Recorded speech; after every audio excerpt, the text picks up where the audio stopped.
తెలుగుదేశం పార్టీకి బలమైన క్యాడర్ ఉందని సీఎం చంద్రబాబు నాయుడు స్పష్టం చేశారు.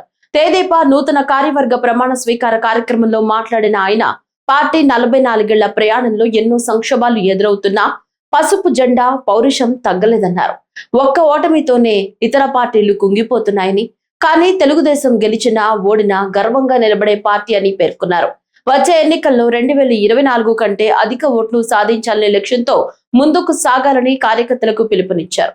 సీనియర్లను గౌరవిస్తూ కొత్త వారికి అవకాశాలు కల్పించాలని, కష్టపడ్డ వారికే కమిటీల్లో స్థానం ఇచ్చామని తెలిపారు.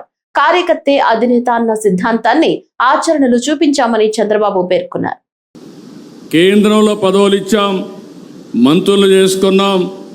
రాష్ట్రంలో కొత్తగా వచ్చిన వారు చాలామంది మంత్రులయ్యారు. చదువుకున్న వాళ్ళందరికీ మంత్రి పదవులు ఇచ్చి ప్రోత్సహించాం. ఈరోజు రామ్మోహన్ నాయుడు గారు, బైరెడ్డి శబరి, రాజేషి లాంటి వాళ్ళ జాతీయ ప్రధాన కార్యదర్శిగా మనం నియామకం చేసుకున్నాం.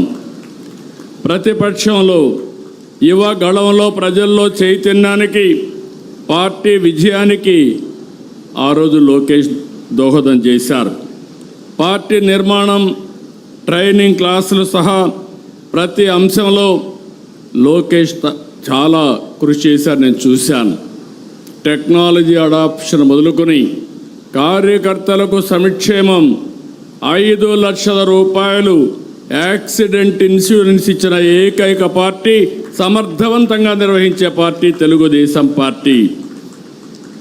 ఇటీవల గవర్నమెంట్లో చైర్మన్ ఇన్వెస్ట్మెంట్ ప్రమోషన్ కోసం అపాయింట్ చేస్తే ఏదైతే చెప్పామో 20 లక్షల ఉద్యోగాల హామీని నెరవేర్చేందుకు అనునిత్యం పనిచేస్తున్నారు. చాలా వరకు ముందుకు పోయారు.